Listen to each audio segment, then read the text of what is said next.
जैसे मैं अभी आपको सिलेबस समझाने में थोड़ा समय ले रहा हूं, थोड़ा सा मैं इसमें टाइम ले रहा हूं क्वेश्चन के साथ। अभी तक किसी भी एकेडमी ने इस बार का पेपर इतना डिटेल वे में डिस्कस नहीं किया है। न सिर्फ डिस्कस किया, आपको पहले दिन से ही राइटिंग में लेकर आ रहा है। क्योंकि जब जो बच्चे मेरे साथ आलोक रंजन के वेबिनार में थे, उन्हें एक बात तो बहुत क्लियर हो गई होगी कि उन्होंने जब लास्ट में कहा कि आईएएस की तैयारी उन्होंने कैसे की और आपको कैसे करनी चाहिए, उन्होंने पहली लाइन ही लिखी थी कि मुझे सिलेबस पे आपकी कमांड होनी चाहिए, नंबर 1। दूसरा, प्रीवियस ईयर पेपर पे आपकी कमांड होनी चाहिए। तीसरा, आपको राइटिंग स्किल पर आपकी महारत होनी चाहिए, यानी आपको लेखन आना चाहिए। आंसर राइटिंग आपकी पर्सनैलिटी का एक बड़ा इंपॉर्टेंट हिस्सा होना चाहिए। तो अब इस कंडीशन में अगर मैं बात करूंगा तो हम लोग यहां पर जो है वो इसको लेके चल रहे हैं। अब जैसे पुष्कर कुमार साहब हैं, अब मुझे नहीं पता कि ये क्लास के स्टूडेंट हैं, इन्होंने कहा नॉर्मल क्लास कब से स्टार्ट होगी, यानी इनके हिसाब से ये एबनॉर्मल क्लास है। यही सोच मुझे बदलनी है। बहुत बढ़िया इन्होंने मैसेज किया है। तो कई स्टूडेंट को लगता है नॉर्मल क्लास का मतलब क्या होता है। नॉर्मल क्लास का मतलब होता है हिस्ट्री पढ़ना, ठीक है। जैसे मैंने क्या किया, इनकी नॉर्मल क्लास का मतलब है कि सर हिस्ट्री कब से पढ़ाओगे, ज्योग्राफी कब से पढ़ाओगे, ठीक है। This is one of the way. तो इनके मतलब नॉर्मल क्लास का मतलब यह हुआ। लेकिन मेरा तुमसे तुम कैसे पता करोगे तुम्हारा टीचर ऑप्टिमली पढ़ा रहा है? तुम कैसे पता करोगे कि तुम्हें जो पढ़ाया जा रहा है वो अप टू द मार्क है? तुम मुझे क्वेश्चन भरो। तुम कोई ऐसा तो नहीं कि छोटे बच्चे हो, नर्सरी में अभी पहली बार एडमिशन लेने आओ, आईएएस की तैयारी करने जा रहे हो। तुम्हें कैसे पता चलेगा कि मुझे इसमें से अपने आप से क्या, अखबारों से क्या जोड़ना है? कैसे तुम जो है वो इसको डिफाइन करोगे? जैसे इन साहब ने पूछा, ऐसे बहुत से ऐसे बच्चे हैं जो लगातार यही सोचते हैं कि अच्छा ये सिलेबस एनालिसिस चला, that is not part of examination. लेकिन अगर आप जब तक सिलेबस नहीं समझोगे तब तक कभी भी यूपीएससी में आपके लिए कोई बहुत ज्यादा डेप्थ क्रिएट नहीं होगी, याद रखिएगा। क्योंकि सिलेबस एनालिसिस जो होता है वो सबसे बड़ी बात, हमें क्या पढ़ना है इसको वो बहुत स्मॉलर कर देता, बहुत छोटा कर देता है कि हमें एग्जैक्टली केवल इतने ही पॉइंट हमें जो है ध्यान से पढ़ने हैं और इसी पर अपनी मास्टरी को क्रिएट करना है। जिस स्टूडेंट को सिलेबस नहीं पता, ये मैं नहीं, जितने भी आईएएस ऑफिसर तुम्हारी भी जानकारी में, इंस्टा पे, फेसबुक, उनसे पूछ के देखो, सर मैं बिना सिलेबस पढ़े आईएएस में जाना चाहता हूं, उसी समय मना कर देंगे तुम्हें कि अगर तुम्हारे पास सिलेबस नहीं है, तुम कितने भी सेमिनार सुन लो, कि अगर तुम्हारे पास सिलेबस में तुम्हारी कमांड नहीं है, तुम कभी भी आईएएस की तैयारी नहीं कर सकते। एकदम स्पष्ट मुंह पे तुम्हारे बोल देंगे और आप जो है वो ट्राई करके देख लेना। और बहुत से स्टूडेंट, मैं बहुत से ऐसे स्टूडेंट को जानता हूं जो आईएएस की तैयारी 6 महीने से, साल भर से कर रहे हैं और उनके सामने एक न्यूज़पेपर डाल देता हूं कि ये न्यूज़पेपर में से पेपर वाइज छांट के निकाल दो। मतलब पेपर 1 में कौन सी खबर है, पेपर 2 में कौन सी खबर है, पेपर 3 में कौन सी है। यकीन मानिए उनको टाइम लग जाता है, नहीं कर पाते हैं। क्यों? क्योंकि उनको सिलेबस की पकड़ ही नहीं है। सिलेबस तुम्हें सबसे ज्यादा मदद कहां करता है? जब आपके पास न्यूज़पेपर आता है, आपको पता है कि आपका मैक्सिमम जो हिस्सा है आज के क्वेश्चंस का बहुत बड़ी मात्रा में करंट के बेस पे आ रहा है। अब आप मुझे बताओ, आज का न्यूज़पेपर आया, तुम्हें कैसे पता चलेगा कि ये पेपर वाइज हो? तुम तो उसको हेडलाइन वाइज पढ़ते हो। तुम्हें कैसे पता चलेगा इसमें कौन सी मुझे एग्जाम्पल को, कौन सी इंफॉर्मेशन को मुझे किस पेपर वाइज पढ़ना है? कैसे उसके नोट्स अपने पेपर वाइज पढ़ोगे? अगर तुम्हें सिलेबस नहीं पता होगा, तुम कभी भी न्यूज़पेपर नहीं पढ़ पाओगे, नहीं पढ़ पाओगे, तुम्हें पता ही नहीं रहेगा। अब रीजन बताता हूं क्यों। कई बच्चे ये जानना चाहते हैं कि आखिर सिलेबस और न्यूज़पेपर में लिंक क्या होता है। आप लोगों ने पूछा था ना मुझसे, एक बार ये समझ लो, सिलेबस और न्यूज़पेपर में लिंक क्या है। अब बताता हूं। कई बिगिनर बच्चे, एक्चुअली क्या है ना कि इस तरह से पढ़ाया हमारे यहां नहीं जाता। हमारे यहां तो वही होता है, आओ जल्दी सिलेबस, आंख बंद करो, वो भेड़ों की तरह आंख बंद करो, चलो चलो इसी लाइन में लग जाओ, जल्दी जल्दी सिलेबस पूरा। उनको लगता है कि सिलेबस पूरा हो गया, हाँ मैं अब तो आईएएस बन गया। लेकिन जब वो रियल टाइम में एग्जाम देने जाते हैं तब उन्हें पता चलता है जमीन और आसमान में बहुत बड़ा जो है एक अंतर हमें यहां पे देखने को मिलता है। अब जरा ध्यान से सुनो क्या इसमें लिंक है। फॉर एग्जाम्पल, एक टॉपिक है हमारा अर्बनाइजेशन, एक छोटा सा टॉपिक ले रहा हूं, अर्बनाइजेशन, शहरीकरण। तुम्हें पता है ये पेपर 1 में भी है और ये पेपर 3 में भी है, दोनों में यहां से क्वेश्चन आते हैं। लेकिन जिस स्टूडेंट को सिलेबस पता होगा उसको पता है कि अगर पेपर 1 में पूछा जा रहा है तो अर्बन डेवलपमेंट और अर्बनाइजेशन से रिलेटेड प्रॉब्लम होगी। जब पेपर 3 में अर्बनाइजेशन पूछा जाएगा, यही ध्यान रखिएगा, बहुत बड़ा अंतर है। तुम्हारी सारा ज्ञान, मैं बार बार क्यों कहता हूं आईएएस व्यक्ति नहीं, व्यक्तित्व का इम्तिहान है। ये राज नहीं पता होगा तुम्हारे, बोले अर्बनाइजेशन पढ़ लिया, अरे बहुत कुछ जानते हैं, बिना सिलेबस को देखे तुमने पढ़ लिया। पेपर 1 में जब अर्बनाइजेशन यानी शहरीकरण की तरफ जाते हो तो वहां क्वेश्चन तुमसे पूछा जाता है कि अर्बनाइजेशन की प्रॉब्लम क्या है, समस्याएं क्या है, किस तरह से हमारी जनसंख्या और अर्बनाइजेशन को लिंक किया जा रहा है। लेकिन जब जीएस पेपर 3 में जाओगे तो वो ग्रोथ इंजन के रूप में, यानी कि डेवलपमेंटल, यानी कि एक जो जिसे हम लोग विकास का इंजन कहते हैं, उस रूप में पूछा जाएगा। अगर तुमने पेपर 1 में इसको इकोनॉमी के बेस पे लिख दिया, तुम्हें लगा अरे अर्बनाइजेशन पढ़ लिया, अरे सब कुछ आता है, अखबार में आया था, उठा के पढ़ लिया, अखबार में आया था कि कैसे जो है अर्बनाइजेशन में जो है वो इकोनॉमिक गतिविधियां बढ़ रही हैं, भारत की 80% इकोनॉमी जो है वो टॉप 50 शहरों के अंदर ही है, तो आपने उठाया। अब पेपर 1 में अगर तुमने इसको पेपर 3 यानी इकोनॉमी के हिसाब से लिख दिया, मार्क्स नहीं देगा। तुम अपने खून से लिख के चले आना, कोई बात नहीं है, ऐसे नस काट लो, लिख लेना, लिखता हूं खत तुम्हें, इसको चिट्ठी ना समझना, सब कुछ लिख लेना, लेकिन वो नंबर नहीं देगा। और पेपर 3 में जहां पर ये इकोनॉमी के बेस पे पूछा जा रहा है और वहां तुमने अर्बनाइजेशन के चैलेंजेस लिख दिए, कहीं तुमने एडिटोरियल पढ़ लिया, अर्बनाइजेशन शब्द तुम्हारे दिमाग में ब्लिंक कर रहा है और लिख लिया, मार्क्स नहीं देगा, मार्क्स नहीं देगा तुम्हें। फीमेल प्रॉब्लम्स को पेपर 1 में सोशल इश्यूज के बेस पे जस्टिस किया जाता है, पेपर 3 में उसको लेबर फोर्स के हिसाब से जस्टिस किया जाता है। और दोनों के लिखने का तरीका, दोनों के फैक्ट, दोनों का स्ट्रक्चर बिल्कुल अलग होता है। यही फर्क होता है। एक बच्चा जो ये थिन लाइन जानता है, इसको हम लोग ट्रेंड स्टूडेंट बोलते हैं। कौन सा स्टूडेंट? Trend student. पास और फेल होने वाला स्टूडेंट हमारे यहां नहीं पढ़ता है, हमारे यहां पास फेल की कोई जरूरत नहीं है। हमारे यहां 2 तरह के स्टूडेंट होते हैं, एक ट्रेंड होता है, एक अनट्रेंड होता है। एक होता है स्टूडेंट अनट्रेंड। चूंकि मेरे पास कॉन्सेप्टन में 2 साल का समय होता है, तो मैं वहां पर क्या करता हूं, इस जो अनट्रेंड बच्चा है, जैसे ये उसको लग रहा है कि सिलेबस मेन, जैसे उसने बच्चे ने पूछा कि मेन वाला कब पढ़ाओगे, तो उसके दिमाग में बैठा हुआ है कि अभी सर अभी लिखेंगे ज्योग्राफी, और उसके जो है वो हेडलाइन देंगे और हमें ढेर सारा लिखना होगा, तो उसके सारे सपने यहां टूटने जा रहे हैं, सारे सपने टूटेंगे, क्योंकि हम उसको ट्रेनिंग दे रहे हैं यूपीएससी के हिसाब से। वो आया हुआ है एक एकेडमिक्स के हिसाब से कि कुछ ये ग्रेजुएशन में जैसे हमारे मास्टरों ने पढ़ाया था उसी हिसाब से यहां भी पढ़ाया जाएगा, तो ये ग्रेजुएशन नहीं है। ग्रेजुएशन में 67% ले आया, 68% ले आया, कोई मतलब नहीं है, ठीक है। लेकिन यहां यूपीएससी में 1 मार्क्स में ही जिंदगी इधर से उधर पहुंच जाती है, ठीक है। जरा टॉपर की आ गया है जो देख लो, first rank, second rank, third rank के बीच में कितने नंबर का अंतर है, आपको खुद ही अंदाजा हो जाएगा, राइट। अभी मिस्टर राजवर्मा साहब हैं, why UPSC is asking such a way, कि यूपीएससी इस तरह से क्यों बात करता है, क्योंकि यूपीएससी में शायद तुमने वेबिनार किया नहीं, अगर ये वेबिनार करते तो मैंने आपसे भी कहा था कि अगर मेरे बच्चों ने जब उस समय, जब वो डीएम जो है वो थाने के बाहर फंसा था, डीएम था बाहर, भीड़ आग लगा दी, पेट्रोल बम फेंक रही है, पुलिस की गाड़ियों में आग लगा दी, मुझे बताओ तुम्हारी हिस्ट्री, ज्योग्राफी या पॉलिटी का कौन सा सिलेबस उस समय काम आता। तुम्हारे साथ खड़ा एसपी गोली चलाने का ऑर्डर मांग रहा है कि सर अब बोलिए, अभी गोली चला देते हैं, कई लोगों की जान जा सकती है तुम्हारे एक आदेश पे, क्योंकि तुम उस टीम के लीडर हो, तुम्हारे एक आदेश पे बहुत कुछ हो सकता था, तुम छोड़कर भाग भी नहीं सकते, तुम्हें अपने लोगों की जान भी बचानी है। तो वहां पर इसलिए क्योंकि जो रियल टाइम सिचुएशन होती है, आपको फील्ड में काम करना है, तो वहां पर रियल टाइम सिचुएशन में जो थिंकिंग होती है वो यूपीएससी आपसे चाहता है। यूपीएससी बेसिकली थिंकिंग को डेवलप करने का एग्जाम है, कि एक ऐसी सिचुएशन जिसका हमें एक नया रास्ता करना है। इसीलिए जब मैं सिलेबस एनालिसिस करा रहा हूं, तो मैंने सिलेबस एनालिसिस में बताया था क्या, कि ये बेसिकली परिवर्तन किसके लिए है, जहां पर भी आपको चेंज दिखाई पड़ रहा है, जहां भी आपको चेंज दिखाई पड़ रहा है, परिवर्तन दिखाई पड़ रहा है, यानी एक लाइन से वो जो है एक अलग पाथ डेवलप हो रहा है, यूपीएससी में वही पढ़ना है। तो सिलेबस एनालिसिस तुम्हारा एक तो सबसे बड़ा काम, न्यूज़पेपर को मुश्किल से 40 मिनट के अंदर लेकर आ जाएगा। आपको पता होगा कि आधे से ज्यादा खबरें मुझे पढ़नी ही नहीं है, सिलेबस एनालिसिस का सबसे बड़ा फायदा होने जा रहा है। और आपको यह बात पता है कि करंट अफेयर्स के बिना आपका सिलेक्शन नहीं होगा। तो न्यूज़पेपर एनालिसिस का जो मेरे साथ अभी जो आप कुछ दिन समय बिताएंगे, उसमें आपको सबसे बड़ा फायदा होगा कि इसको आज के बाद तुम्हारा जो ये पता चल जाएगा कि आधे से ज्यादा खबरें मुझे न्यूज़पेपर में पढ़नी ही नहीं है। दूसरी जो मुझे पढ़नी है वो मुझे अब पेपर वाइज पढ़नी है। पेपर 1 के लिए कौन सी खबर, एग्जाम्पल लेता हूं, बड़े ध्यान से सुनिएगा, खासतौर पर उन स्टूडेंट से मैं मैसेज चाहूंगा जिन्होंने अभी कहा कि सर मेन कोर्स कब शुरू होगा, जैसे लगता है रेस्टोरेंट में ऑर्डर हुआ है, तो मेन कोर्स में बताता हूं। आज एक छोटी सी खबर बताता हूं, सभी लोग रेडी हो, आज इंपॉर्टेंट हिस्ट्री पढ़ा रहा हूं, हां या ना।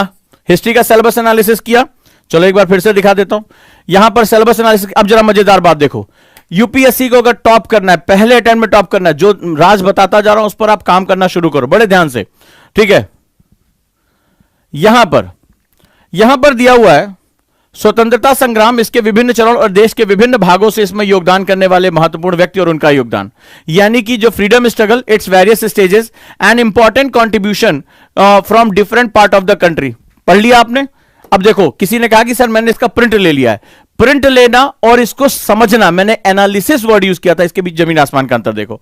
आज की जब तुम खबर उठाओगे, आज का न्यूज़पेपर उठाओगे, ध्यान से समझना, एक बहुत डीप बात करने जा रहा हूं।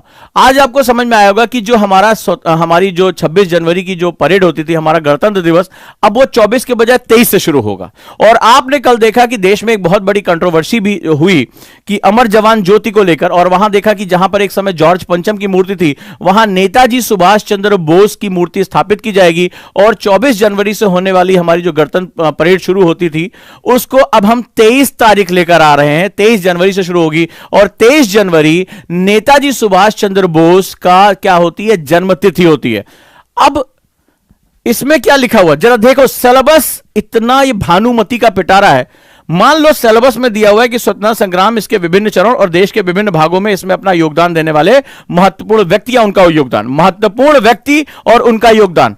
मुझे यह बताओ, जो एक नया इतिहास टर्न कर रहा है, जिसमें गांधी नेहरू को छोड़कर अन्य वो लोग जो दब गए थे, जो छुप गए थे, जिनका स्वतंत्रता आंदोलन में इतना योगदान था, अब वो उनके नामों को वापस लेकर आया जा रहा है। चाहे सरदार पटेल हो, चाहे सुभाष चंद्र बोस हो, या अन्य सभी वो लोग जो अलग अलग तमाम जो है, आपने देखा संथाल नेता जो रहे हैं, तमाम आदिवासी नेता जिनका योगदान रहा है। किसी एक व्यक्ति का योगदान नहीं हो सकता कि इतिहास उसी व्यक्ति को जो है दे दिया जाए।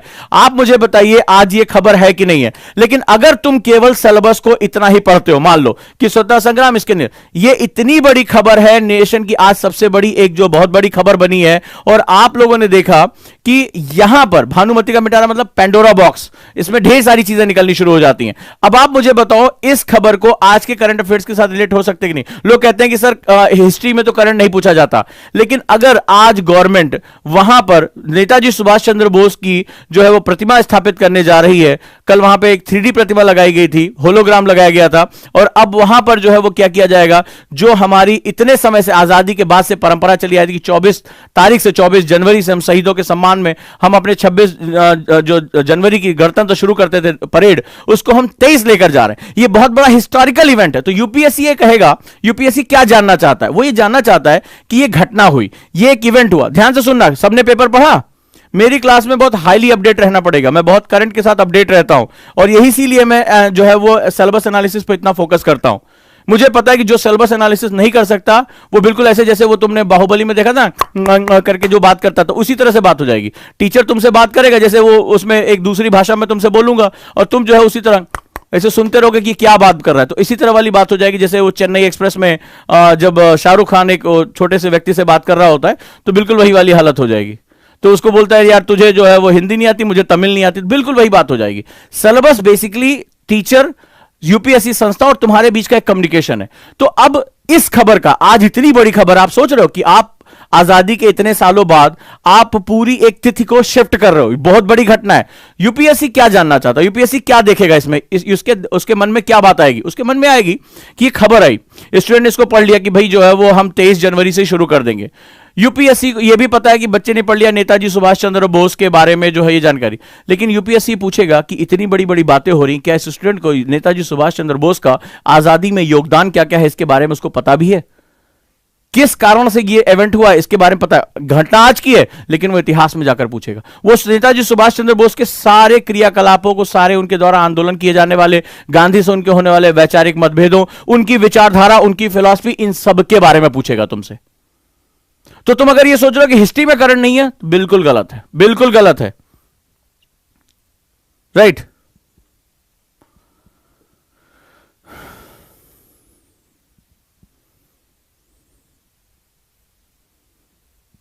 तो दिस इज द फैक्ट, जहां पर आपको, इसको हम लोग बोलते हैं स्टैटोडायनेमिक। स्टैटोडायनेमिक का मतलब डायनेमिक्स, जो अभी आज खबर आई है वो डायनेमिक हो गया, लगातार गतिशील है।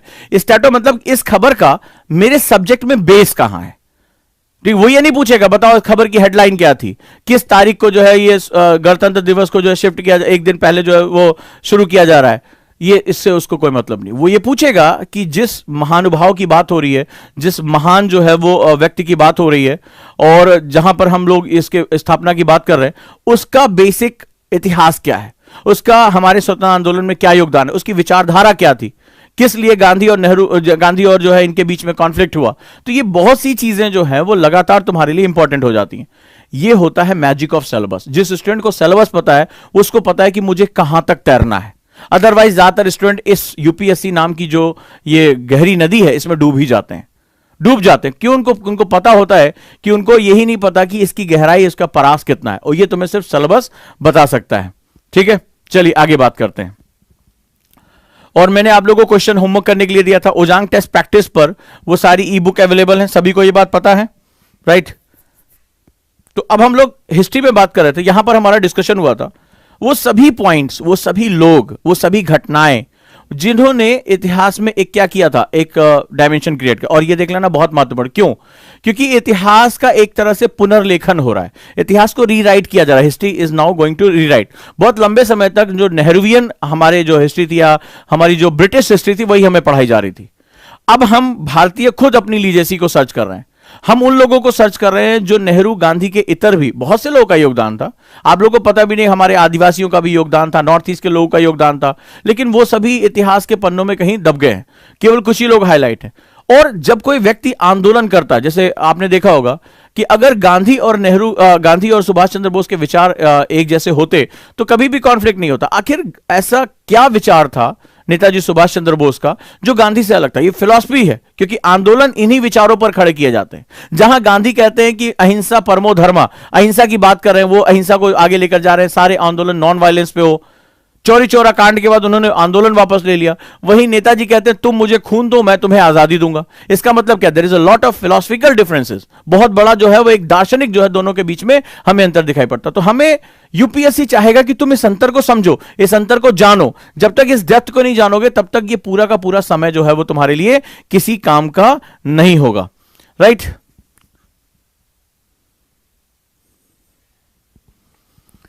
अब मैंने आपको बताया था कि वो सभी पॉइंट, अब क्या किया नेताजी सुभाष चंद्र बोस ने? एक लाइन तो ड्रॉ की, एक नया मेथड डेवलप किया। कई डॉक्यूमेंट्स ऐसे भी कहते हैं कि अंग्रेज बहुत घबराए हुए थे उनसे, कि उन्होंने जिस तरह से सेना की बढ़त लेनी शुरू कर दी थी, उनको बहुत ज्यादा क्या हुआ, एडवांटेज मिलने शुरू हो गए थे। तो there lot of things are there. तो अभी जितने नए बच्चे हैं वो पहली बात एक याद रखें कि न्यूज़पेपर उनके जीवन का एक इंपॉर्टेंट पार्ट होना चाहिए। दूसरा, मैंने आज बताया कि न्यूज़पेपर पढ़ने के लिए सिलेबस एनालिसिस बहुत जरूरी है। तीसरा, आप तब तक न्यूज़पेपर नहीं पढ़ सकते, आप चाय की दुकान पे बैठ के नहीं पढ़ रहे हैं, आप यूपीएससी की तैयारी कर रहे हैं, तो जब तक आप सिलेबस पे आपकी कमांड नहीं होगी तब तक आपके लिए न्यूज़पेपर एक बहुत बड़ा बोझ बन जाएगा। जो सिलेबस पे कमांड रखते हैं वो जानते हैं कि न्यूज़पेपर में केवल कुछ ही खबरें उनके काम की होती हैं, क्योंकि खबरों को सिर्फ पढ़ना नहीं है, खबरों को वहां पर जो भी आपकी न्यूज आ रही है उसको सिलेबस के अकॉर्डिंग क्या करना है, जस्टिफाई करना है। आज मैंने एग्जाम्पल दिया कि एक ही कॉमन शब्द है अर्बनाइजेशन, पेपर 1 में भी है, पेपर 3 में भी है, लेकिन अगर तुमने पेपर 3 में पेपर 1 के अकॉर्डिंग लिख दिया, मार्क्स आपको नहीं दिए जाएंगे। ये ऐसी बारीक अंतर होता है जो स्टूडेंट को जल्दी नहीं बताया जाता है, और फिर जब वो गलतियां करता चला जाता है, सिलेक्शन से दूर होता चला जाता है, तब पता चलता है कि बहुत उसका जो कीमती समय बर्बाद हो चुका है। तो आपको पसंद आए या ना आए, ये एक मैंडेटरी पार्ट है कि 4 चीजें आप कभी भी नहीं छोड़ेंगे। सिलेबस एनालिसिस, दूसरा प्रीवियस ईयर पेपर, ठीक है, तीसरा न्यूज़पेपर, और चौथा आपका आंसर राइटिंग। ये 4 बेसिक पिलर है जिनके बेसिस पर ही आपकी पूरी पर्सनालिटी तय होती है। क्लियर है? चलें आगे चलते हैं। और अब हम इसी सेगमेंट में एक नई चीज को समझते हैं। हमने क्वेश्चन किया था, तो हमने एक क्वेश्चन आपको दिया था, आप भी चाहें तो खुद से कर सकते हैं। ये इस बार का मेंस का पेपर है। अब आप देखिए क्वेश्चन किस तरह से सिलेबस के हिसाब से आ रहे हैं। तो हमने पहला क्वेश्चन यहां तक कर लिया था, किस तरह भक्ति साहित्य, इसने भी हमें एक लाइन ड्रॉ किया था, हां या ना, कंफर्टेबल हो?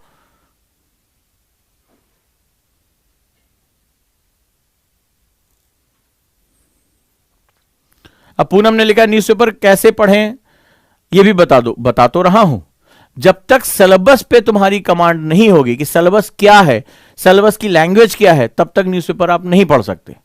वो सिर्फ पढ़ना होगा, उसको समझ अंडरस्टैंडिंग करके उसको अपने आंसर में नहीं लेकर आ सकते। क्लियर है? तो एक बार में एक ही चीज सीखो, पहले सिलेबस पे कमांड कर लो। अब आ जाओ, यहां तक मैंने आपसे क्वेश्चन करने के लिए बोला था, आपको बोला भी था कि आप घर में क्वेश्चन करें। आज मैं आपको होमवर्क भी दूंगा। तो ये लोग जो कह रहे हैं कि सीरियस वाली पढ़ाई कब होगी, वो समझ ले कि सबसे सीरियस पढ़ाई हो रही है। एक बार सिलेबस पे पकड़ हो जाती है तो फिर हमें आगे पढ़ना आसान हो जाता है। नेक्स्ट लिखो। अब एक क्वेश्चन है, बड़ा प्यारा सा क्वेश्चन है। तो मैंने जैसे आपको बताया था कि इतिहास में सब कुछ यूपीएससी में नहीं पढ़ना है, किसी भी सब्जेक्ट में नहीं पढ़ना है। यूपीएससी एक लाइन याद रख लेना बार बार, इसीलिए मैं इसको दोहराता रहूंगा। जहां भी हमारे समाज में, हमारे इतिहास में या हमारे विज्ञान में कहीं पर भी तुम अभी चारों पेपर का सिलेबस जब एनालिसिस करोगे तुम्हें दिखाई पड़ेगा, जहां पे भी हमें एक टर्निंग पॉइंट मिला है, जहां पर भी हमें एक नया मोड़ मिला है, एक नई परिपाटी को हमने जन्म दिया है, a new method, we evolve new method, तो वहीं पर ही वहां यूपीएससी रुक जाता है और क्वेश्चन पूछता है। यही फर्क है ग्रेजुएशन के सिलेबस और यूपीएससी के सिलेबस में। यह डिफरेंस अगर नहीं जानोगे तो किताबों का बोझ तुम्हें मार डालेगा। हर किताब तुम्हें, हर चैप्टर तुम्हें बहुत इंपॉर्टेंट लगेगा, और ये डिफरेंस अगर तुम समझ गए तो किताबें धीरे धीरे सिमटकर छोटी जाएगी। तो आज हम जो मेहनत कर रहे हैं वो आगे चलकर हमें 2 साल 1 साल बहुत हेल्प करने वाली है। क्लियर है? तो बहुत ध्यान से और पूरी, जिसे कहते हैं ना कि एक शिद्दत के साथ, एक जिसे कहते हैं पूरे डिवोशन के साथ आपको सिलेबस एनालिसिस पे अपना ध्यान करना है। इतना डिटेल में जाकर सिलेबस कोई नहीं बताता है। अब इस बार मैंने क्या किया है, सिलेबस बेस पे क्वेश्चन दिया है। अगला क्वेश्चन जो इस बार का यूपीएससी मेंस का क्वेश्चन है, ध्यान से देखो। कहता है trace the rise and growth of the socio religious reform. लिख लो, trace the rise and growth. Topic क्या है हमारे पास? राइज यानी उदय, ग्रोथ यानी विकास, सोशियो रिलीजियस रिफॉर्म। चलो इसके शब्द के बारे में मुझे बताओ। सामाजिक धार्मिक सुधार। सुधार शब्द से क्या मतलब होता है? What is the meaning of reform? और सुधार शब्द से आप क्या समझते हैं? इस शब्द में बहुत कुछ छुपा हुआ है। सुधार करने का मतलब, जैसे आपने कई बार देखा होगा, मान लीजिए हमारे पास कोई ऐसी चीज है टेढ़ी मेढ़ी हो जाती है, तो हम उसको पीट पाट के क्या करते हैं, या उसको दबा उबा के हम उसको सीधा करते हैं। कॉपियों का पन्ना मुड़ जाता है तो हम उसको ठीक ठाक करते हैं कि नहीं करते? मान लो ऐसे ये कोई पेज है मुड़ जाता है तो हम इसको क्या करते हैं, सीधा करते हैं। तो सुधार का मतलब क्या होता है? उसको वापस अपनी स्थिति की तरफ लेकर आना, या अगर वो डिविएट हो गया। तो रिलीजन में भी क्या होता है, इस टाइम मैंने पहले जो क्लास में डिस्कस किया था, बड़े ध्यान से इसकी गहराई को सुनो। मेरे क्वेश्चन खूब फंसते हैं एग्जाम में, और लेकिन इसके लिए तुम्हें अपने कान और दिमाग दोनों खोलने पड़ेंगे। तो मान लो जैसे कोई भी चीज है, जैसे ये कागज वागज मुड़ गया, जैसे मान लो ऐसे मुड़ गया है, तो मैं क्या करूंगा, इसको सीधा करूंगा, इसको प्लेन करूंगा, ठीक है? तो इसमें मैं रिफॉर्म करूंगा, इसको वापस अपनी स्थिति में लेकर आऊंगा। तो कई बार रिलीजन में, हर तरह के रिलीजन में कई बार क्या होता है कि एक ऑर्थोडॉक्सनेस यानी बहुत रूढ़िवादिता आ जाती है, उसमें जड़वत्ता आ जाती है, उसमें इनर्शिया जो डेवलप हो जाती है। So due to that particular inertia उस धर्म में आगे इवॉल्व करने का रास्ता बंद हो जाता है।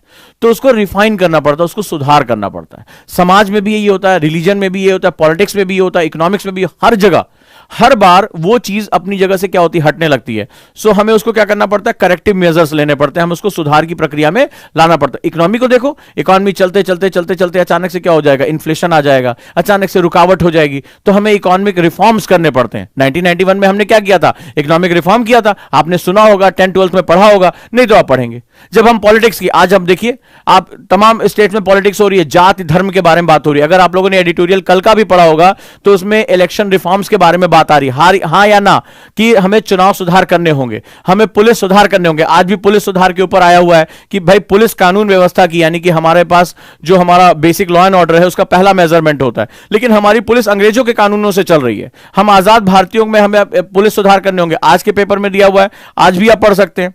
हाँ या ना, मुझे बताते जाएं, यस या नो, कि आपको कितनी बातें समझ में आ रही है। और नहीं समझ में आ रही, घबराने की कोई बात नहीं है, बस सुनिए कि मैंने क्या क्या चीजें कही हैं, सब कुछ सिलेबस का पार्ट है। इसके बाद अगर हम अपनी पॉलिटिक्स की बात करें, हमने जो है वो समाज की बात करें, तो समाज में बहुत कुरीतियां आ जाती हैं। कई बार आपने देखा होगा, दलित बच्चों को पीट पीट के उनको स्कूल नहीं जाने दिया जाता। अभी आपने देखा कि एक व्यक्ति को जो है आग लगा दी गई। तो हमारे यहाँ, या महिलाओं को जो उनके अधिकार नहीं दिया जाता, हम करेक्टिव मेजर्स करते हैं ना। हमने पंचायत में महिलाओं के लिए आरक्षण किया कि महिलाओं को पावर नहीं मिल रही है, तो आर्टिकल 243D लेकर आए कि महिलाओं को आरक्षण दिया जाएगा पंचायत में। तमाम आपने देखा होगा, यूपी में भी बातचीत चल रही है कि महिलाओं को जो है आरक्षण दिया जाए, चल रहा है मुद्दा कि जो है वो उनको जो है वो रिजर्व की जाए इनके लिए सीटें। तो तमाम जगहों पर बार बार क्या होता है, हमें सोसाइटी में भी रिफॉर्म्स लाने पड़ते। तो हर चीज, चाहे रिलीजन हो, इकोनॉमी हो, पॉलिटिक्स हो, कोई भी सिस्टम हो हमारा, या हमारे हिस्टोरिकल सेगमेंट्स हो, आप देखिए हमारे इतिहास के तथ्यों में बार बार बदलाव होते कि नहीं होते। अगर ऐसा नहीं होता तो हम बार बार जो है वो जाके इतिहास को रिफॉर्म करने की बात क्यों करते? तो हम वहां पर क्या करते हैं, उसको करेक्टिव मेजर्स लेकर आते हैं, यानी उसको फिर वापस लेकर आते हैं। तो सुधारों का ये जो है वो मतलब होता है। क्या कह रहा है?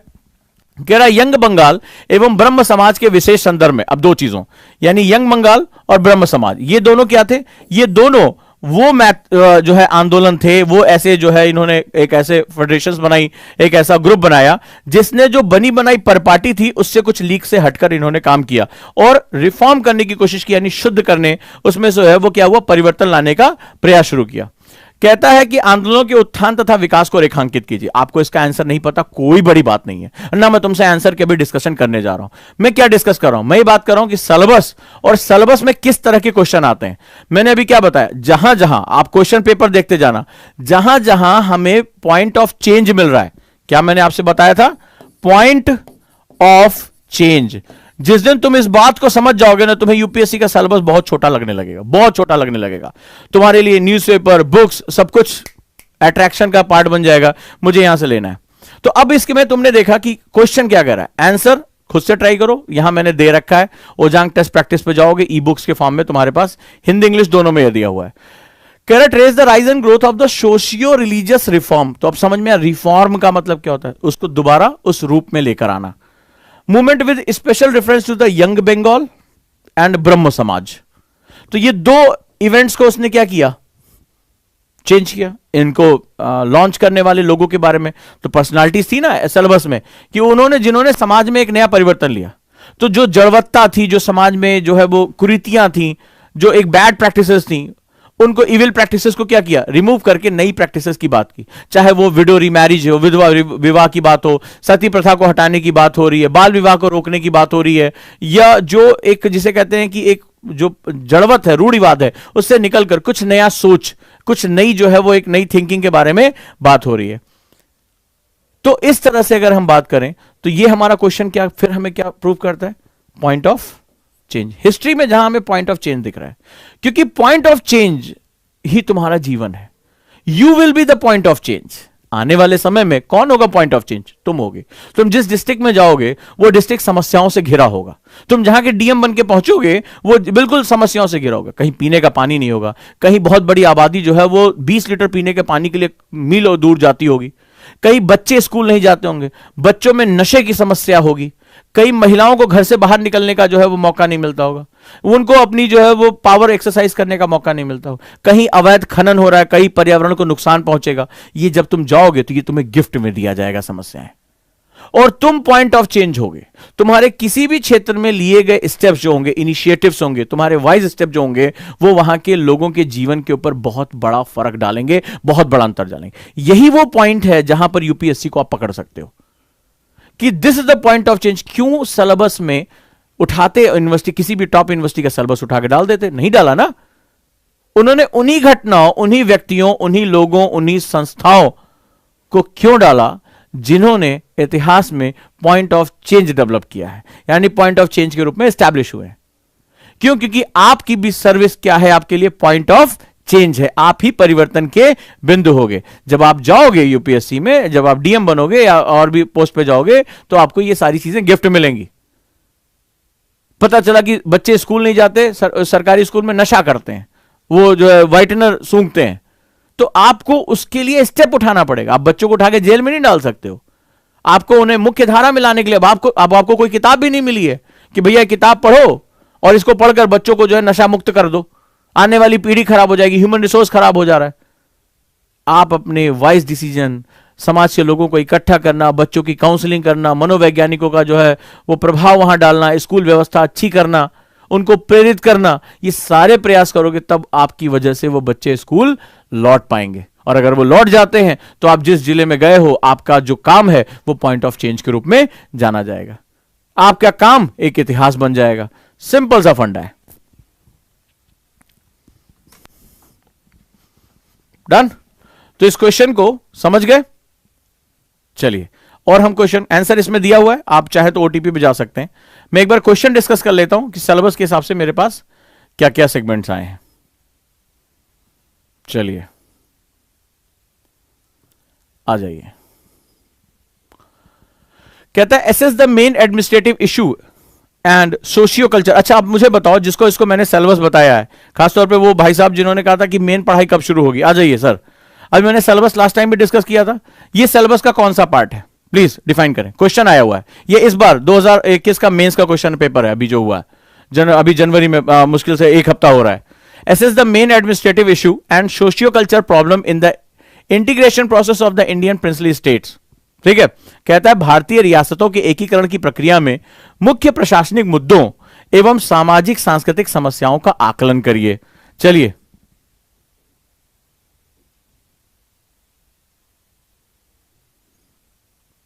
गरिमा अभी आपका मैसेज पढ़ लिया, मैं इसको अभी रिप्लाई करता हूं। ये फर्स्ट पेपर नहीं, हाँ एक बच्चे का जवाब बिल्कुल सही है, बहुत से शाबाश बेटा, ये ख्याति है बेटा, वंडरफुल बेटा, शाबाश। और इनका भी आया, प्रणव का भी बहुत सही, शाबाश बेटा। प्रभाकर वंडरफुल बेटा, शाबाश। ऐसे ही जवाब से ये जीएस पेपर 1 क्या कर रहे हो? ये देखो किसी, ये सज्जन है कोई, इन्होंने लिखा जीएस पेपर 4, इनका क्या करें? ये श्वेता पाल है, इन्होंने लिखा जीएस पेपर 3 का है। ये मैं पेपर 1 डिस्कस कर रहा हूं प्रॉपरली। ये होता है। अब देखो ये जानना बड़ा जरूरी है, खासतौर पे वो साहब जिन्होंने कहा था अभी बहुत से ऐसे बच्चे की सीरियस पढ़ाई कब शुरू करेंगे। देखो बच्चे लिख रहे हैं जीएस पेपर 4, ये जो पॉइंट है, ये जीएस पेपर कैसे तुम लोग पढ़ोगे यार? अभी कोई नई रिसर्च न्यूज़पेपर में आती है, आते रहते इस पे ऊपर लेखन आता है, तुम कभी जान ही नहीं पाओगे कि इसको कहां डालना है। बताइए, कोई कह रहा है जीएस पेपर 2। मतलब आप लोग अपना मानसिक स्तर देखिए, और आप आईएएस की तैयारी करते, बस अभी उठाता भूगोल पढ़ा, बहुत आसान है यार, सालों से पढ़ा रहा हूं, एकदम नींद में भी पढ़ा सकता हूं। वो ज्यादा आसान था, ये ज्यादा कठिन था, क्योंकि अभी अभी पेपर हुआ है, किसी ने नहीं अपडेट किया, तुरंत अपडेट करके तुम लोग को यहां बता रहा हूं। ये स्थिति है तुम्हारी, ये स्थिति है तुम्हारी, और तुम आईएएस की तैयारी करने जा रहे हो। तुम्हें ये नहीं पता कि अभी पिछली क्लास में मैंने तुम्हें जो है इसके बारे में डिस्कस किया था, और तुम्हारे पास सिलेबस नहीं, तुम क्या करोगे बुक्स का? तुम्हें पता नहीं रहेगा पढ़ क्यों रहे। फिर कहो सर मैं आजकल हिस्ट्री पढ़ रहा हूं। जो स्टूडेंट हिस्ट्री बोलता है, ज्योग्राफी बोलता है, पॉलिटी बोलता है, उसका वैसे भी यूपीएससी में कुछ नहीं होता है। जो ये बोलता है कि मैं जीएस पेपर 1 पढ़ रहा हूं, जीएस पेपर 2 पढ़ रहा हूं, 3 पढ़ रहा हूं, वही सही मामले में पढ़ाई कर रहा है। तो जब तक तुम्हारी लैंग्वेज सिलेबस के अकॉर्डिंग नहीं होगी, तुम ये लिख के रख लो, कुछ नहीं होगा। तुम अभी 2022, 23, 24 बिता लो, कुछ होने जाने वाला नहीं है। बताओ, नारायण कुमार ने लिखा सोशल इश्यूज जीएस पेपर 1। होश में आओ, ठीक है, होश में आओ, और नहीं आओगे तो मैं क्लास में लेकर आता हूं। ये गुरुकुल टाइप के यहां पे टीचिंग होती है, मैं झकझोर के उठाता हूं। जरा तुम लोग अपनी बेहोशी का आलम जरा देख लो। अभी पिछली क्लास में डिस्कस किया था,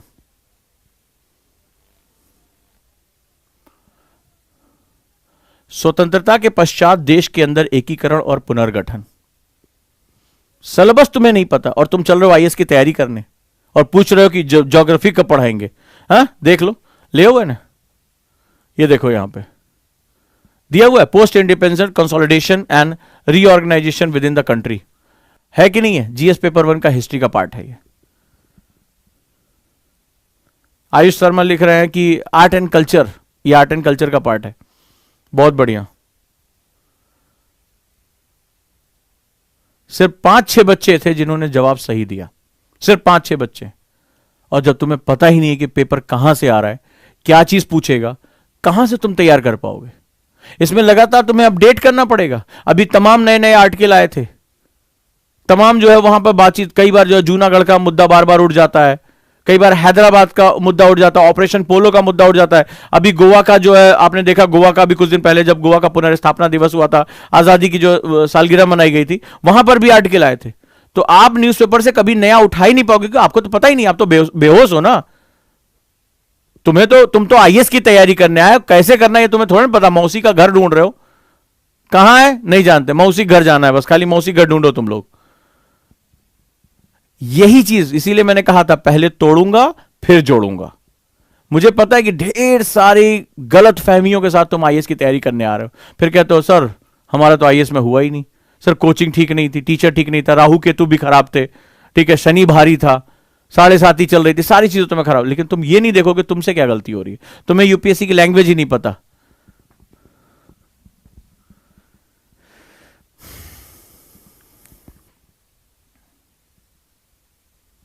क्लियर? शाबाश। अब आ जाओ, क्वेश्चन देखो कहां से पूछा है। सिलेबस क्वेश्चन, बहुत मजा आएगा तुम्हें। क्वेश्चन क्या पूछा है? भारतीय रियासतों के एकीकरण की प्रक्रिया में। अब जरा इसमें कीवर्ड ढूंढो, क्वेश्चन को पढ़ना और उसकी लैंग्वेज, आंसर की बात नहीं कर रहा हूं, घबराओ नहीं। लेकिन क्वेश्चन जब तुम्हें मैं ये पढ़ाता जाऊंगा ना, अगली बार जब हम लोग क्लास में जाएंगे ना, या अखबार में कुछ भी आएगा, अब मैं गारंटी के साथ कह रहा हूं भूलोगे नहीं, तुम कतई नहीं भूलोगे, और आर्टिकल आते ही आते हैं लगातार। कह रहे भारतीय रियासतों के एकीकरण की मुख्य भूमि में प्रॉब्लम में अब 2 चीजें पूछ रहे। एकीकरण, सबसे बड़ी बात, एकीकरण की प्रक्रिया, why the process of unification, right. Problem जो है इंटीग्रेशन प्रोसेस ऑफ इंडियन, ये हमें क्यों जरूरत, यूनिफिकेशन क्यों करना है हमें, क्यों हमें जोड़ना है? क्योंकि भारत को एक राष्ट्र के रूप में, एक राजनीतिक, एक सामाजिक, एक आर्थिक ताकत के रूप में स्थापित करना है। अगर राष्ट्र एक, हमें बचपन से सिखाया जाता है कि ये 5 उंगलियां हैं, ये मुट्ठी बन गई तो ताकत होता है, यूनिटी इन स्ट्रेंथ, हमें बार बार ये सिखाया जाता है। तो जब तक हमें अंग्रेज बिखरा हुआ लेके चले गए थे, हमें जैसे किसी ने माला तोड़ के ऐसे बिखरा दिया, हमें बिखरा के चले गए थे कि तुम फंसे रहो। और उनका यह कोशिश थी कि भारत इस प्रक्रिया में कभी भी सक्सेसफुल नहीं हो पाएगा इस प्रोसेस में, और फिर जो क्या होगा वो जाकर अंग्रेजों के पैरों पर गिर जाएगा। हंस रहे थे कि 6-7 साल की बात है, फिर भारत कभी भी राष्ट्र के रूप में, कभी भी नेशन के प्रोसेस में वो खड़ा ही नहीं होगा और भीख मांगता हुआ हमारे पास आएगा। लेकिन हमारे जो आजादी के जो विद्वान, जो महान पुरुष थे, जो सरदार पटेल जैसे लोग थे और तमाम ऐसे लोग, इन्होंने उस असंभव काम को संभव करके दिखा दिया। आज जिस हम महान राष्ट्र की, आज हम जिस पीढ़ी की हम बात कर रहे हैं, आज हम 26 जनवरी मना रहे हैं, 15 अगस्त मना रहे हैं, उसका सही स्वरूप देने के लिए बहुत बड़ा कार्य हुआ था। सो सबसे पहले आपको यह क्वेश्चन पूछना है कि एकीकरण की प्रक्रिया क्या, क्यों इंपॉर्टेंट है, वाई। और आज अगर खालिस्तान की मांग उठ रही है, ऐसा नहीं कि मुद्दे, हमेशा मैंने एक वर्ड यूज किया है, इस वर्ड को मेरे साथ समझने की कोशिश करना, static dynamics. Static dynamic, static portion and dynamic portion. जिस स्टूडेंट को सफल करना आ गया, लिखवा के ले लो, उसका सिलेक्शन होगा ही होगा। तो किस लिए पढ़ने आए हो? मजे मजे के लिए, कुछ हल्का हल्का पढ़ा के जो है इंजॉय, पापा से बोले पापा अपन अब आईएएस की तैयारी कर रहे हैं इसलिए आए हो, ये आईएएस बनना ही है इसलिए आए हो? ये दोनों का फर्क ही तुम्हें बताएगा कि क्लास में मेरे साथ तुम कितनी देर सरवाइव कर पाओगे। घुटन होने लगेगी जो यहां फैशन के लिए आए हैं, जो पापा मम्मी से थोड़ा सा गैप लेकर आए हैं कि चलो यार इसी बहाने आईएएस की तैयारी के बहाने कुछ मजा करेंगे, उनको मेरी क्लास में बहुत घुटन होने जा रही है। और जिनके मन में कि नहीं ये राष्ट्र मेरा है, मुझे अब यहां पर इस समाज को कुछ वापस करना है, अपनी चेंज को बताना है, उनका बहुत बहुत स्वागत है। तो स्टैटोडायनेमिक्स में आपको सफलिंग करना सीखना पड़ेगा। सबसे पहली बात, एकीकरण की प्रक्रिया क्यों जरूरी है, और अगर वो उस समय जरूरी थी 1947 में, तो आज अगर बोडोलैंड की मांग हो रही है, अगर खालिस्तान की मांग हो रही है, या किसी और हिस्से की बात हो रही है, अगर जो है अलग अलग नगा लोग अपना नगालिम की बात कर रहे हैं, तो क्या आज भारत के सामने भी वही यूनिफिकेशन यानी इंटीग्रेशन जो हमारे पूरे स्टेट्स की वो समस्या बनी हुई है? हां या ना? अगर इस अंतर को समझोगे कि इतिहास स्वयं को दोहराता है, इस बार मैंने पढ़ाया था, ये ऐसे आया हुआ 125 नंबर का, बच्चों ने मैसेज किया कि सर ये ऐसे सीधे सीधे आगे, आपने यहां क्लास में डिस्कस किया था इसको, जो बड़ी मछली छोटी मछली इतिहास खुद को दोहराता, पद चिन्हों वाला। जो भी मेरे बच्चे मुझे सुन रहे होंगे उनको अच्छी तरह पता होगा कि ये पूरी चीज उनको पढ़ाई हुई थी। तो अगर उस कंडीशन में हो तो स्टैटोडायनेमिक्स बहुत जरूरी। सबसे बड़ी बात है, क्या इतिहास में वापस फिर से वही विलगा हो रहा है? अगर नहीं हो रहा तो आज भारत के क्षेत्रों को भारत से अलग करने की बात क्यों हो रही है, क्यों हो रही, जरा बात करो इस पर। दूसरी चीज, अब सवाल है कि वहां से किस तरह की चीज है, कह रहा है कि मुख्य प्रशासनिक मुद्दे, एडमिनिस्ट्रेटिव, क्या प्रॉब्लम्स थी हमारे पास। अब यहां पर अगर तुम ये सोच रहे हो कि इसका आंसर केवल और केवल हिस्ट्री के बेस पे दे पाओगे, तो वहां पर कभी भी लाइन नहीं ड्रॉ कर पाओगे। जब भारत के बारे में, इसकी थोड़ी सी ज्योग्राफी के बारे में जानोगे, तो तुम्हें पता चलेगा कि भारत ज्योग्राफिकल रूप से कितना विविध है। कोई है मेरा बच्चा जो एनसीईआरटी का है? एनसीईआरटी बैच में कोई है जिसको मैंने पढ़ाया था कि भारत भौगोलिक रूप से कितना विविध है? और भारत की विविधता कई बार बहुत चुनौतियां पैदा करती है, चाहे वो महान हिमालय की बात हो, चाहे नॉर्थ ईस्ट की बात हो, रेगिस्तान की बात हो, हमारे तटीय मैदानों की बात हो, पठारों की बात हो, या हमारे प्लेन्स यानी मैदानों की बात हो। राइट? आपको आंसर राइटिंग में एक आर्ट सीखनी है जो दूसरे नहीं दे रहे हैं। अगर मैंने लिखा, मुझे मार्क्स देगा यूपीएससी, मुझे देगा, और मुझे तो मार्क्स लेना है, मुझे लड़ना है। तो ये जो चीज है ये बड़ी इंपॉर्टेंट है तुम्हारे लिए। क्लियर है? तो मुख्य प्रशासनिक मुद्दे, और अब आ जाओ सामाजिक सांस्कृतिक समस्या, यानी कि सोशल कल्चरल। अच्छा, मेरा कितना स्टूडेंट है? अगर इनसे मेरा कोई बच्चा होगा, मैंने आपको बताया था कि संस्कृतियां भूगोल पर निर्भर होती हैं। आ जाओ, किसी को याद आ रहा है? Culture dependent on geography. किसको किसको ये लाइन याद आ रही है? अभी तो भी परसों की क्लास में ये बात बोली थी, पुराने वाले बच्चों को पढ़ाया था। शाबाश, सुजाता का भी जवाब आ गया, वंडरफुल।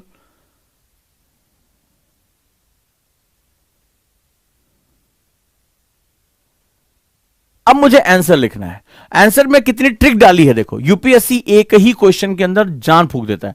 किसी किसी को लगेगा कि क्वेश्चन सिंपली भारतीय रियासतों के एकीकरण का है, लेकिन ये क्वेश्चन भारतीय रियासतों, अगर तुम यूनिवर्सिटी एग्जाम में होते ना, तो भारतीय रियासतों की एकीकरण की प्रक्रिया क्या थी, ठीक है, process of integration of Indian state, princely state क्या था, आप बता देते ऐसे ऐसे हुआ था, ऐसे ऐसे मिले थे, और ये फलाना फलाना जो है वो कॉन्ट्रैक्ट साइन हुआ था, हो गया था।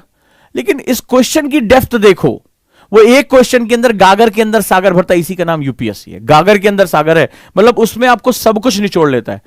कह रहा है कि मुख्य प्रशासनिक मुद्दे और सामाजिक सांस्कृतिक समस्या। अब सामाजिक सांस्कृतिक समस्या, मेरा स्टूडेंट अगर कोई भी होगा उसको पता होगा कि मैं हमेशा कहता हूं कि कल्चर और ज्योग्राफी को कभी भी अलग अलग करके नहीं देख सकते। तो जब भारत को जब पूरी तरह से तुम एनालाइज करते हो तो तुम्हें समझ में आता है कि हमारी जो अलग अलग, किसको किसको याद है जो मेरे वर्ड्स जिनको, पहचान का संकट, आइडेंटिटी क्राइसिस, हमारी पहचाने कई बार हमारी पहचानों के स्ट्रगल का रीजन बन जाती। याद आ रहा है, मेंस का क्वेश्चन करा रहा हूं, एनसीईआरटी वालों के लिए तो और इंपॉर्टेंट है। ये समझें कि हम जो पढ़ रहे हैं उसकी डेप्थ कितनी जा रही है। मजा आ रहा है, कई बच्चों का जो है आंसर, हाँ सर मजा आ रहा है कि इसमें ये यस यस करके मैसेज आ रहे हैं इनके, सब बिल्कुल से। अब समझ में आया, एक ही क्वेश्चन में, हिस्ट्री के क्वेश्चन में, और आपको पता है सोशल इश्यूज पेपर 1 में है, ज्योग्राफी पेपर 1 में अभी आंसर सिलेबस एनालिसिस कराऊंगा। इसका आंसर लिखते समय मुझे पूरे पेपर 1 के डायमेंशन का इस्तेमाल करना पड़ेगा अगर मुझे इसमें ज्यादा मार्क्स मेरे कॉम्पिटिटर से चाहिए। और ये कट थ्रोट कंपटीशन है, अगर आप नहीं लिखोगे कोई और लिख लेगा, आपको बाहर कर देगा, वो अंदर चला जाएगा। और आपको एक एक नंबर के लिए फाइट करनी है तो आपको कुछ नया देना पड़ेगा, और वही दे पाएगा। ये जो सोशल इश्यूज है, ज्योग्राफी है और हिस्ट्री है, ये तीनों पेपर 1 का पार्ट है। और देखो कितना ट्रिक किया, क्वेश्चन नहीं पूछ रहा है। अगर क्वेश्चन ये होता कि एकीकरण की प्रक्रिया क्या थी तो यूनिवर्सिटी वाला बच्चा भी कर लेता, लेकिन ये यूपीएससी है, कह रहा है कि आखिर सामाजिक सांस्कृतिक समस्याएं क्या थी। वो राजनीतिक समस्याओं के बारे में बात नहीं कर रहा, प्रशासनिक एडमिनिस्ट्रेटिव पहला, और दूसरा बात कर रहा है सोशियो कल्चरल। क्या क्वेश्चन है, बहुत वाकई में बहुत ही जबरदस्त अच्छा क्वेश्चन है। इसको जब ध्यान से मैंने पढ़ा, मैंने कहा कितनी बड़ी ट्रिक खेल गया यूपीएससी। जिस बच्चे ने कोई भी हिस्ट्री की किताब उठा लो, पोस्ट इंडिपेंडेंस विपिन चंद्रा पढ़ लो, कोई भी पढ़ लो, तो उसमें ज्यादातर उस समय का जो है वो हिस्टोरिकल पर्सपेक्टिव दिया है, पॉलिटिकल पर्सपेक्टिव दिया है, और सब बच्चे और इसको मैक्सिमम लिखा। मैंने किसी पूछा भी जो इन बच्चों ने मेंस दिया, उसमें उसने गलत लिखा, उसने वो पूरा का पूरा वही खा के उसको उतार आया। उसने ध्यान ही नहीं दिया क्वेश्चन की डेप्थ क्या है, कि क्वेश्चन में तो कुछ और पूछ रहा है, क्वेश्चन में सोशियो कल्चरल पूछ रहा है। और जिसको भी सही ढंग से इसने क्लास में पढ़ा होगा उसको पता होगा बिना ज्योग्राफी को डिफाइन किए कभी भी सोशल कल्चर को डिफाइन नहीं कर सकते। इतनी बड़ी ट्रिक खेल गया यूपीएससी इस गेम में। और बच्चा लोग यस मैंने पूरा लिख दिया, तो विपिन चंद्रा छाप के यस यस करता हूं, घर आएगा जब आंसर आएगा, अरे यार मेरा नहीं हुआ, क्योंकि वो कुछ और पूछ रहा था। ये दो शब्द को अगर बैठ के बाद सोच नहीं पाए ना तो कभी भी इसका आंसर नहीं कर पाओगे। कितने मेरे स्टूडेंट हैं जिनको ये मैंने पढ़ाया था और अब मजा आ रहा है उनको? ये इस बार का पेपर है बाबू, इस बार का पेपर है। और ये ट्रिक है, जैसे बहुत, ये इसको मैंने इसलिए ये बहुत ट्रिकी क्वेश्चन है, बहुत ट्रिकी क्वेश्चन। ये दिखने में जितना सीधा लग रहा है ये उतना ही ले जाएगा सबको, बहुत ट्रिकी क्वेश्चन है। अब समझ में आया कि मैं इतना डिस्कस क्लास में क्यों करता हूं, क्यों रिलेट करता हूं कि ज्योग्राफी के साथ मैं सोसाइटी, इकोनॉमी, पॉलिटिक्स सबको मैं क्यों इंटीग्रेट करके पढ़ाता हूं तुम्हारे सामने। और ये मैं नहीं कह रहा हूं, ये मेरा भी टेस्ट है। ये रहा, क्यों मेरा बच्चा जो वहां से मैसेज मुझे कर रहा है कि सर हो जाएगा, सारे क्वेश्चन डिस्कशन से हमें मिले। समझ में आया, क्वेश्चन को क्रैक कर लिया। हाँ आ रहा है मैसेज, धड़ाधड़ आ रहे हैं, यस सर आपने पढ़ाया था। ये देखो, ये है मिस्टर वायरल, संस्कृतियों की विविधता भूगोल की विविधता पर निर्भर है। शाबाश, यही लाइन लिखाई थी मैंने। मजा आ रहा है? और जो नए बच्चे हैं वो भी समझें कि क्वेश्चन का नेचर समझना बड़ा जरूरी है, गलतियां दोहरानी नहीं हमें। क्लियर है?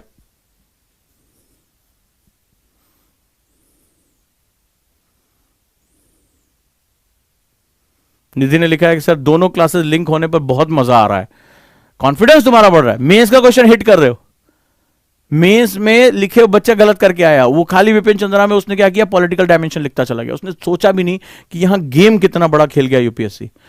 ये तब होता है जब आप सिलेबस पे अपनी कमांड नहीं रखते हो। सिलेबस पे अपनी कमांड रखना सीख गए, चीजें तुम्हारे लिए बहुत आसान हो जाएंगी। चले आंसर हम डिस्कस करते रहेंगे क्लास में। देखें सिलेबस के साथ क्वेश्चन किस तरह से पूछ रहा है, लिंक कर रहा है। अब जरा ध्यान से देखो, जैसे फॉर एग्जाम्पल ये देखो, ये हमारा हिस्ट्री का सिलेबस है।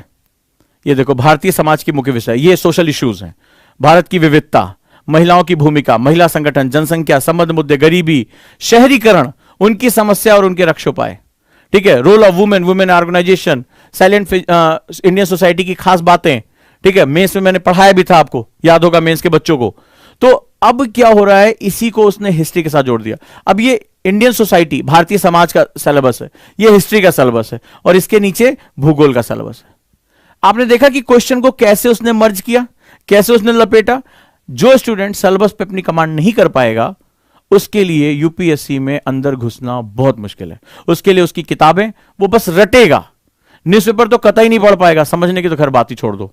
तो सिलेबस आप कभी भी आज आप उस पर चले जाए, फेसबुक पे तमाम आईएएस वाईएएस ऑफिसर हैं, उनसे पूछिए सर मैं सिलेबस नहीं पढ़ना चाहता, मुझे सर सिलेबस नहीं समझना है और मैं आईएएस की तैयारी करना चाहता हूं, फिर वो तुम्हें जवाब देंगे, वो आके मेरे को बता देना। चलिए अब आ जाते हैं।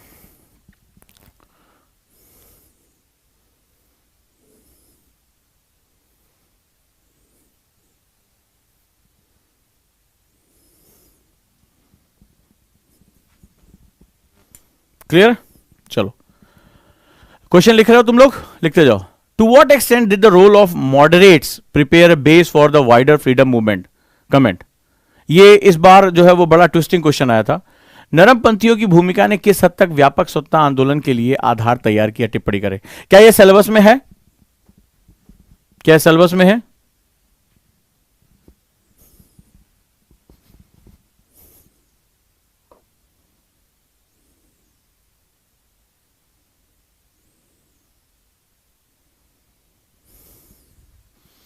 नरमपंथियों की भूमिका ने किस हद तक व्यापक स्वतंत्रता आंदोलन के लिए आधार तैयार किया? टिप्पणी करें, बताइए।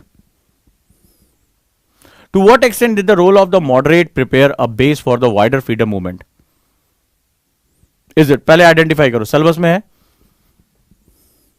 शाबाश ओजांकियन, साहिल रहमान ने बिल्कुल सही कहा, वंडरफुल। अच्छा लगता है तुम नाम के पहले जब ओजांकियन वर्ड यूज करते हो, बहुत बढ़िया, thank you so much honour करने के लिए। हाँ गुड। मुझे पॉइंट बताओ, जीएस पेपर 1 में किस पॉइंट पे है? सबके लिए, और जिसको नहीं पढ़ा वो फिर से पढ़े, लिखे, मेरे से बात करे, लेकिन मास्टर ऑफ द सिलेबस। अभी आज मेहनत कर लो, कल तुम्हें लगेगा सिलेबस अचानक से एकदम छोटा सा हो गया। अरे यार मुझे पता है, न्यूज़पेपर जो कहते हो, न्यूज़पेपर, मैगजीन, बुक्स, ये सब कुछ तुम्हारी अपनी हो जाएंगी, सब मैग्नेट की तरह इनको खींचोगे। सिलेबस में इतनी पावर होती है कि इंफॉर्मेशन वो खींच लेता है, और जो स्टूडेंट सिलेबस नहीं जानता वो बस यकीन मान लो साल 2 साल मैं बेमान नहीं, मत पढ़ो तुम, जाओ यार कोई बात नहीं है, लेकिन ईमानदारी से पढ़ो। और आज मेरे सभी बच्चों को बहुत गर्व महसूस हो रहा होगा जिनको मैंने एनसीईआरटी पढ़ाया है, या मेरे कॉन्सेप्टर के बच्चे, उनके लिए भी ओपन क्लास है ये। अभी सिलेबस फिर से रिवाइज करने का, एटलीस्ट मेंस में जा रहे हैं वो, और मेंस में जिनको पढ़ाया, आज उनको गर्व महसूस हो रहा होगा कि किस चीज पे हम कनेक्ट कर रहे हैं। राइट, चलो देख लेते हैं, कंफर्म कर लेते हैं। बार बार पढ़ो, ये एक बार में नहीं आता है, इसको बार बार पढ़ना पड़ता है। पॉइंट, एक एक पॉइंट से क्वेश्चन कैसे आता है, देखो यहां लिखा हुआ है, स्वतंत्रता संग्राम तथा इसके विभिन्न चरण। राइट, यानी freedom struggle its various stages. तो जब स्टेजेस में जाते हो तो हमें कई स्टेजेस दिखाई पड़ते। एक समय था जब हम चिट्ठियां दिखा करते थे, तो उनको नरमपंथी कहा जाए। 1907 में ये क्वेश्चन आया था, 1907 में नरमपंथ और गरमपंथ अलग अलग हो गया। तो ये मॉडरेट्स हुआ करते थे, जैसे दादा भाई नरोजी या तमाम अन्य नेता जो हैं, गोपाल कृष्ण गोखले, ये चिट्ठियां लिखना, सभाएं करना, और ये लोगों को अवेयर करने का काम करते थे। वो न्यूज़पेपर में लिखा करते थे, ये डायरेक्टली सरकार से टक्कर नहीं लिया करते थे, ठीक है, ये उससे ज्यादा हेड ऑन नहीं, उनको पता था कि हमारी संख्या बहुत कम है, जब तक कि हम एक बेस नहीं तैयार कर लें। इसीलिए गांधी ने आगे चलकर गोपाल कृष्ण गोखले को अपना गुरु माना था, अपना राजनीतिक, अपना जो है पॉलिटिकल गुरु माना था। तो उस कंडीशन में क्या कि बेस कैसे तैयार करना है। जब ज्यादा लोग हमारी बात सुनना शुरू कर देंगे, जब तक उनको यह नहीं पता चलेगा कि आजादी का मतलब क्या होता है, what is the political meaning of freedom, what is the social meaning of freedom, तो जब तक हम ये बेस नहीं तैयार कर लेंगे तब तक हम डायरेक्टली हेड ऑन कोलिजन नहीं कर सकते जो है वो अंग्रेजों के साथ। तो यहां पर क्या था कि स्टेजेस, अब देखो यहां पर दिया हुआ है, आपको ये टिप पर होना चाहिए, टिप पर होना चाहिए कि आपको इसको कैसे पढ़ना है और इसको कैसे अपना आउटपुट हमें देना है। शाबाश शेख सहेद, ये जीएस पेपर 3, ये क्या लिख रहे हो तुम, जीएस पेपर 3 में है ये, सामने लिखा हुआ है, बताइए। आप इसको जीएस पेपर 3 में लिख जाएंगे तो अभी आपको पता ही नहीं कि सिर्फ सिलेबस नहीं होता है, सिलेबस ही डिफाइन करता है कि आंसर क्या होगा, सिलेबस डिफाइन करता है आंसर क्या होगा। बताइए सर, बहुत गलत बात है। जिनको सिलेबस की लैंग्वेज नहीं आती ना, तो जैसे वो बोल रहा था ना बाहुबली में करके जो बोलता था, तो ऐसे मैं भी बोलूं तो समझ में नहीं आएगा ना तुम्हें। बोले सर पता नहीं आप क्या बोल रहे हैं। Syllabus is the language between you and UPSC. UPSC जो चाहता है वो अपने सिलेबस के माध्यम से कह रहा है, मुझे कोई दिक्कत नहीं है। डन, समय तुम्हारा बेकार जाएगा। और यहां एकेडमी में हम यही चाहते हैं कि आप बहुत ताकतवर बन के निकले। अब इस क्वेश्चन के अंदर क्या है, टू व्हाट एक्सटेंट, क्वेश्चन में बड़ा ट्रिक है। इस तरह के जब क्वेश्चन आते हैं, टू व्हाट एक्सटेंट, व्हाट पहले लगा दिया, ठीक है, तो ये व्हाट एक्सटेंट मतलब इसमें तुम्हें क्या करना पड़ेगा। जो मेरे आंसर राइटिंग के बच्चे होंगे, जिन्होंने आंसर राइटिंग क्लास, उन्हें पता होगा टू व्हाट एक्सटेंट का मतलब क्या होता है, किस हद तक। इसका मतलब होता है जस्टिफाई। ये अब तुम्हारे ऊपर है, तुम किस सोच के हो। यूपीएससी सोच भी आपकी देखता है कि आप क्या हो, ठीक है, किस हद तक यू जस्टिफाई। कि तुम्हें लग रहा है, नहीं तुम्हें लग रहा है नरमपंथियों की भूमिका नहीं है, फ्री हो लिखने के लिए। तुम्हें लगता है कि नहीं बहुत इंपॉर्टेंट भूमिका है, तुम फ्री हो लिखने के लिए, लेकिन वो कहता है जस्टिफाई। जैसे कहते हैं कि जैसे मम्मी ने पूछा, ये बताओ जार खाली पड़ा हुआ है, ठीक है, ऊपर जो मिठाई का जार था खाली पड़ा हुआ है, तो तुम्हें मम्मी ने 2 थप्पड़ मारे कि तुम्ही ने मिठाई खाई होगी। Now you have to justify. तुमने कहा मैंने मिठाई नहीं खाई, बोले और कौन खाएगा, ऊपर जार में से सारी मिठाई गायब है, तो तुम्हें क्या होगा, तुम्हें जस्टिफाई करना पड़ता है। जस्टिफाई मतलब प्रमाण देने पड़ते। देखिए मैं तो ट्यूशन में था, तो मैं तो खा ही नहीं सकता, ठीक है, मैं वहां पहुंच ही नहीं सकता। तो आपको क्या करना पड़ता है, अपने तर्क देने पड़ते हैं, अपने आर्ग्यूमेंट्स लेकर आने पड़ते हैं। याद है, तो आर्ग्यूमेंट जब लेकर आते हैं तो जस्टिफाई। समझो, अब आप जिस भी पक्ष की तरफ जाना चाहते हो, आपको लगता है कि कोई खास भूमिका नहीं थी, आप जस्टिफाई करो उसको। जस्टिफाई मतलब अपने कॉन्क्रीट तथ्य दो यहां पर। क्लियर है, अपने कॉन्ट्रैक्ट किस हद तक व्यापक स्वतंत्रता आंदोलन के लिए आधार तैयार किया, यानी बेस तैयार किया। तो सारे इवेंट्स को आपको क्या करना है, कोलैबोरेटिव करना है और जस्टिफाई करना है। अपने तर्क आपको देने हैं कि सर मैं एग्री करता हूं कि हाँ ये बहुत इंपॉर्टेंट था, मैं डिसएग्री करता हूं, कोई बहुत ज्यादा इनकी भूमिका, इनका बहुत ज्यादा प्रभाव नहीं आया। आप फ्री हो लिखने के लिए। यूपीएससी कहता है आप किसी भी लाइन में जा सकते हो, बट आपको जस्टिफाई करना पड़ेगा, ठीक है, जस्टिफाई करना पड़ेगा, तभी आप कर पाओगे। तो ये आर्ग्यूमेंट्स होता है आपके और एग्जामिनर के बीच में। और आपको अपना, मम्मी ने कहा मारा, फिर एक तमाचा मारा, बोला तुम्हारे कपड़ों पे देखो ये मिठाई का जो ये लगा हुआ है तुम्ही ने खाया है, so you have to justify, नहीं तो वो मम्मी ठोंक देंगे तुम्हें, ठीक है, तुम्हें बचना पड़ेगा। नहीं आपने मारा, मुझे गलत मारा, ये मेरा जो लॉजिक है मैं यहां था ही नहीं। सो यहां पर क्या होता है, आपको आर्ग्यूमेंट्स देने पड़ते हैं। This is a Russell tussle. ये आपके और एग्जामिनर के बीच में एक रस्सा कस्सी का माहौल होता है। बड़े ट्रिकी क्वेश्चन होते हैं ये।